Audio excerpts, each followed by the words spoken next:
Virgil Ortiz Jr. is a relentless force. He walks opponents down, keeps his guard high and tight, and breaks them with pressure. But what happens when he faces someone who won't let him dictate the fight? Israil Madrimov's lunging pressure and unpredictable movement could be a nightmare for Ortiz, forcing him to fight off the back foot, something that I see being a weakness in his game where he makes quite a few mistakes. Let's break down the key tactics that could decide this fight. Hello everyone, welcome back to A Guy Called Henry, and welcome to my game film breakdown of Virgil Ortiz Jr. versus Israil Madrimov. This fight, when it was announced, I know that in terms of the mainstream, this is not one that's going to capture the imagination as the main event will. I mean, even that isn't really a mainstream fight. Certainly won't capture the imagination the way that Dubois against Joseph Parker will. If you want to check out the breakdown I did for that one, it's posted on my channel. I'll put the link in the description. But this fight for me, instantly, I was super excited when I heard this one was on this card because I think that both of these guys are tremendous fighters. I think two of the best at 154 pounds. And it's a really, really interesting matchup. It's one that, again, is similar to the Parker-Dubois breakdown I did. I think there's ways for both men to win.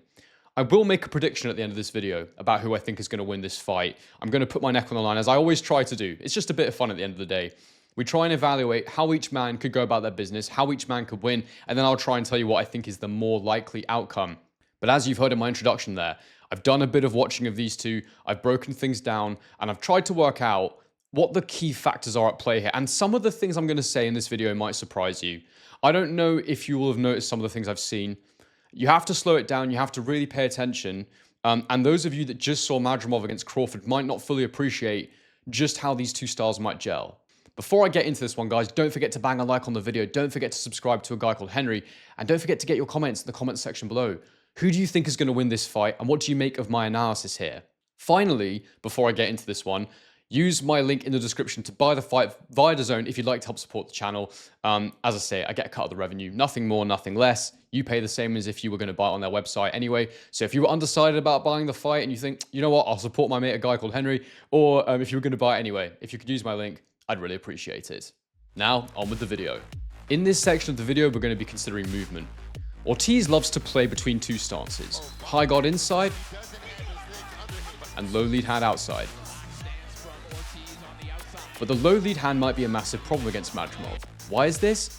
Because Madrimov's lunging hooks and lunging style in general are tailor-made to punish it. If Ortiz isn't careful, Madrimov could make him second guess every jab he throws. Likewise, Israil Madrimov has two different ways that he approaches things. He can lunge in from great distance, or he can attack with front foot pressure. Let me explain both of these styles to you. So as I said, there's two phases for Ortiz, and we saw them both against Bohachuk. Now, I think Ortiz Jr. is phenomenally talented. I think he can do a little bit of everything. I think he's got so many different aspects to his game, but I did think personally that he lost that last fight to Bohachuk. I scored it for Bohachuk. And if you go back and watch it, there's a lot of things that Ortiz got wrong. And I think a lot of it comes down to concentration. I do.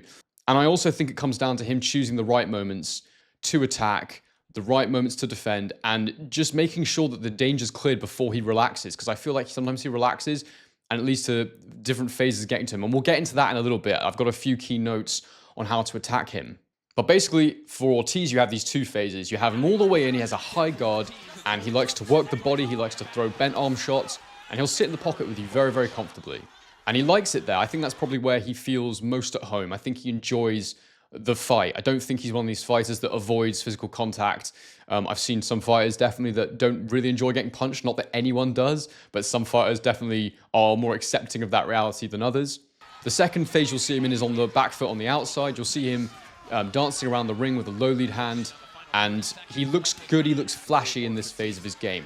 Now, when he's in that phase, the reason he neglects the high guard is because he likes to move his head, and he does have good head movement, Virgil Ortiz Jr. Before I get into the problems with this and how I think it can be exploited, I'm going to tell you about the two different ways I see Madrimov approaching this fight, and they're there in all his fights, but they get emphasized at different times. So, if you were to go and watch Madrimov against Kurbanov, the fight that he won before the Crawford fight, you will see quite a different looking fighter from the Crawford fight, a more reckless one.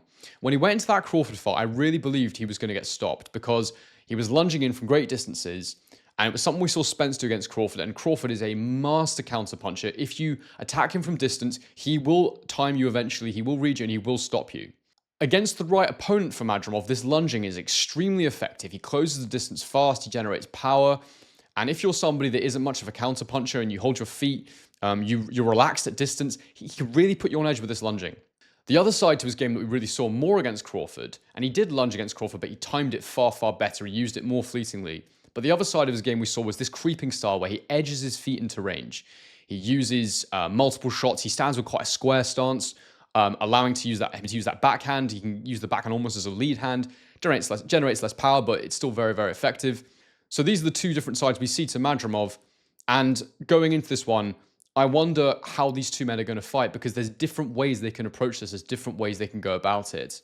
The first thing I want to get into here is, how do you attack Virgil Ortiz Jr.? I'll tell you how you do it. You exploit his guard and you force him back. Ortiz is used to pressing forward, but when he's forced backward, his flaws start to show. The key for Madrimov here, exploiting the gaps in Ortiz's high guard with hooks around it and attacking over his low lead hand. But more importantly, if Madrimov can make Ortiz fight off the back foot, he could really take full control of the fight. Now, I want to explain what I've said here, because there's quite a lot to sort of dissect. And you might be surprised when you hear some of the things I just said. So for me, I think that Virgil Ortiz Jr. is best when he's on the front foot, when he's coming forward, when he's able to slip and able to make you pay. And I think he likes it in the pocket better than he does on the outside. For me, often when he's on the back foot boxing on the outside, he's moving backwards. And whilst he's quite good at slipping and it looks flashy and he's got, reasonably balanced feet, and he's good at flicking that low lead hand, I feel that he gets a bit lazy. I feel like he's good at one phase slipping, but then if you follow him up with multiple phases, I think he does get hit. I think that low lead hand is there to be exploited. I don't think he's sharp enough. I think he's too relaxed on the outside. And we saw it against Bohachuk. There was moments where Bohachuk landed big right hands over that low lead. The knockdown in round one, initially it wasn't scored as a knockdown, but eventually it was. That came from that hand being low. And I think that if you can get Virgil Ortiz Jr. moving backwards, then you've got a big advantage in this fight. Because, as I've just said, I think he likes it better up close. I think that he's good on the outside. He's good at moving his head, but he only really makes you pay when he's on the front foot. When he's coming forward, when he's got you moving backwards, that's when he can sort of make it tell a little better, to my estimation anyway, from having watched him. So the first thing is get him on the back foot. Now, if you're Israil Madrimov, how do you do this? Well, Madrimov, for me, I think the biggest strength in his game is that he can make you apprehensive even when he's at distance because of the lunging. If you're not respectful of the speed at which he can close the gap, it's actually very similar to what I was talking about with Dubois yesterday, but obviously another level to it. Madrimov's style is far superior with the lunging. But with the lunging, if you don't respect him from distance, he will hurt you, he will make you pay. And that low lead hand for me for Ortiz is a bit of a no-no. I know he's got good head movement, but Madrimov often lunges to the body from distance, which is very, very effective, and he'll sort of pin you low. He'll get you to the ropes because he'll have you backing up because you need to get away from that lunge, and then he'll take you out to the head. I think that if Madrimov can maintain the distance because he's afraid of that lunging, and indeed if he's either lunging or he's creeping into range and firing off shots, we saw that against Crawford, applying that front foot pressure, making sure that he never allowed Crawford to create those half spaces where he would have to cover more distance, where Crawford could read him and counterpunch as far as possible. In this fight, he really did a good job of remaining disciplined, and that is a big thing with Madrimov. Very disciplined. He has a great high guard, and he's focused all the time, and his legs are absolutely phenomenal. The balance, the power, the speed. I think he's definitely got the better legs of the two, and he punches extremely hard. There's no question about that. If you isolate against him, if you stay still for too long, if you take a clean shot, he punches really hard. We saw the stoppage against Kurbanov. Kurbanov was more of a TKO. Kurbanov was waved off, but the shots Madrimov were landing were absolutely hellacious in that sequence. So I think you get him going backwards. I think you target that low lead hand. And I do believe that you will see lapses in concentration from Ortiz when he's on the outside like that. But even on the inside, I see weaknesses with Ortiz. As much as I think he likes it in that area, he has a fundamental flaw that I have spotted, and that that Bohachuk had spotted, which is when he has his high guard up, he leaves a gap around the back. And this is because he's not very reactive with his high guard. If you watch a fighter like David Benavidez, when he has his high guard, when he's closing the pressure, when he's applying pressure, when he's closing the gap, he moves his hands to try and block the shots that are coming. He reads them and then he counters from having read them, blocked them, slipped them, whatever it is. With Ortiz, I feel like it's very much more I block, then I attack. I don't think he puts it all together as well as some fighters, a la Benavidez, where I think he wants to fight like that, if possible. But as I say, there is a fundamental flaw with this guard, which is that because he's looking to take a shot, then throw a shot, he leaves gaps. And he leaves a gap right up the middle. And the other gap that I think is relevant for Madrimov is he leaves a gap behind the side of his head. And Bohachuk hit him here time and time again. He kept clocking him around the back of that guard to the side of the head. And I really think that that is going to be a problem area for him, because he does like it on the inside, as I say, Virgil Ortiz Jr. He wants to fight inside with you. And I think Madrimov likes those hooks. Interestingly, though, and we'll talk about this in a minute, I've not seen Madrimov fight on the inside so too much. So stick around for the next chapter, because I really think there are ways of attacking Madrimov. There are key flaws in Madrimov that I also think Ortiz can take advantage of. Don't get it wrong. This isn't just me criticizing Ortiz. We're also going to talk about what Madrimov doesn't do quite right himself. Finally, I'll just say this. I don't think Madrimov should be overcommitting with his jab unless it's the lunging one where he goes to the body. Because that head movement is good, you don't want him to slip it and then punish you, especially when he's coming forward to when he's coming at you. And this is really interesting for me because I do think this is the first fighter I've seen Madrimov in there with good feet that tries to come forward. And that is going to be a real test for Madrimov. I think he's amazing at maintaining the distance. I think he's very good at controlling the range. And I'm intrigued to see how he gets on in this fight. I do think he has the quicker feet though, which makes me think he will be able to control that range still and control that distance. Now we're going to talk about attacking Madrimov. The two key elements here are the uppercut and body shots. Madrimov's movement is elite, but no fighter is perfect. And his biggest vulnerability is that he slouches, he dips down after throwing or feinting, which is a golden opportunity for Ortiz to land uppercuts and rip to the body, something that Crawford was able to do and something that even Kurbanov was able to do successfully against Madrimov. And if Ortiz times this right, I believe he could turn this fight in his favor and win it on the inside where, as I keep repeating in this video, that is where he wants to take him on, that is where he wants to fight him, in that inside pocket.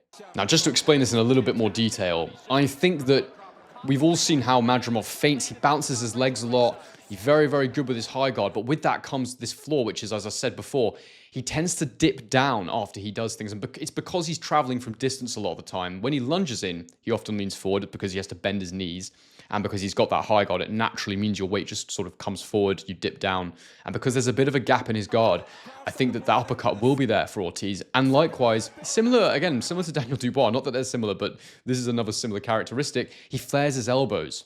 He sticks his elbows out, and so he is susceptible to body shots.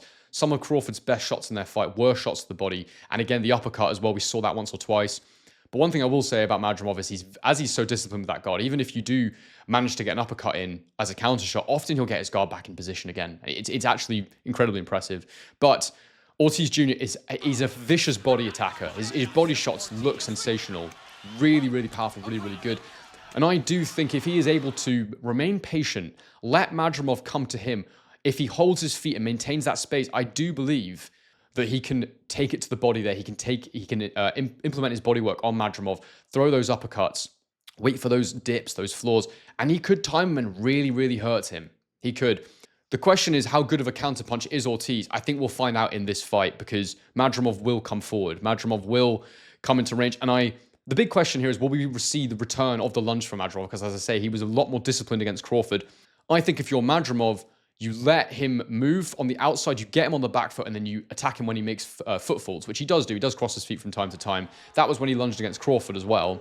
I think, though, that he might be a little bit more reckless in this fight. I think he'll want a statement win coming off that loss, and I think he'll know Ortiz is there to be hit. That is Ortiz's opportunity. If he's too aggressive, if he's too overconfident, if he tries too many things, I think Ortiz can hit him and can hurt him badly in this fight. And also, I think that Ortiz's jab will be key in this fight. I think he has to be really active with the jab. I think he has to be powerful and accurate with the jab. And if he can do that, he can stop those rushes from Madrimov. If he can time him on the way and he won't be as aggressive, he won't be as overly aggressive coming in with those lunges, and he'll just revert to what he did against Crawford, which was edging forward with those small adjustments, those small foot movements, looking to get into range and fire off. And I think also what's really important for Ortiz is the timing of that head movement. If you can stay in the pocket, move your head, fire counters and combinations, I think that's so important. I think too often against Bohachuk, he didn't maintain that mid-range where Bohachuk's constantly throwing, constantly pushing out his punches, and he's constantly moving his head, Ortiz, but sometimes he moves it once, stops, gets hit. Sometimes he moves it once, counters, but then they end up really close and then they both fight on the inside. I think he needs to try and use his feet to maintain that distance. So when he's punching in with a bit of space. So for my overall thoughts here, and it's a quicker breakdown today, guys. You know, I didn't go in and do my real detailed ones because there's only limited time. There's so many fights on this card. So a slightly different style of video today. So get in the comments section below and let me know what you think about what I've said so far and let me know if you've enjoyed it. So this is my prediction time. It's a really tough call and I can genuinely see how both men can win. But I think when I'm in doubt, I always go for the man that I see having the better footwork and the better legs. And for me, that is undoubtedly Madrimov. It's also that and the fact that Bohachuk hit Virgil Ortiz so much. And I think that if he was a bigger puncher, if he punched with his arms less, I really feel that he could have got him out of there. Virgil Ortiz is very tough, has a very good chin, and I definitely think he could improve on that Bohachuk performance as well, though. So I caveat all of that by saying that I'm not confident in this pick, but I really do. If I really had to nail my colours to the mast, I'd go Madrimov, and I'm actually quite feeling the Madrimov stoppage in this prediction. I think Madrimov rounds 9 to 12. I think it could be a late stoppage for Madrimov. I think it'll wear him down over the fight. And I think that, I mean, the number of right hands I saw him eat off Bohachuk, who I see as a bit of an arm puncher, I think that Madrimov will be able to do similar things in there. Madrimov barely got hit against Crawford. His legs, discipline, and unpredictability make him incredibly hard to time. Ortiz, on the other hand, can be 2-1 paced, and if he fights like he did against Bohachuk, he's in serious trouble. Not just because of the fact he got hit so much, but because of the fact that in this fight, he's in with a considerably bigger puncher. I think that Madrimov is a much better fighter than Bohachuk is. I think Bohachuk's very good. He's got his own style, his own characteristics. He's very tough. But I think Madrimov brings all the things that Bohachuk does. Maybe not the same punch output, maybe not the same volume of punches, but he edges his way into range and he punches damn hard. This fight, although this fight isn't just about power, it's about who can make the right adjustments first. So, does Madrimov have the perfect style to neutralize Ortiz, or can Ortiz make the necessary adjustments to break Madrimov down? Drop your predictions in the comments section below. I want to hear your take before the first bell rings, and I'd love you to join me for the fight. I am hoping to do a live stream. I have a stag do, a bucks, or whatever you call it, bachelor party, whatever part of the world you're in for this fight. I have that the night before this fight. So will I make it to a live stream? It's up for debate, but I will try my best and endeavor to do that for you guys. I hope you've enjoyed this one. Bang a like on the video. As I said, subscribe to a guy called Henry. Use my link to buy it on DAZN if you want to support the channel. And as I always say, on to the next one.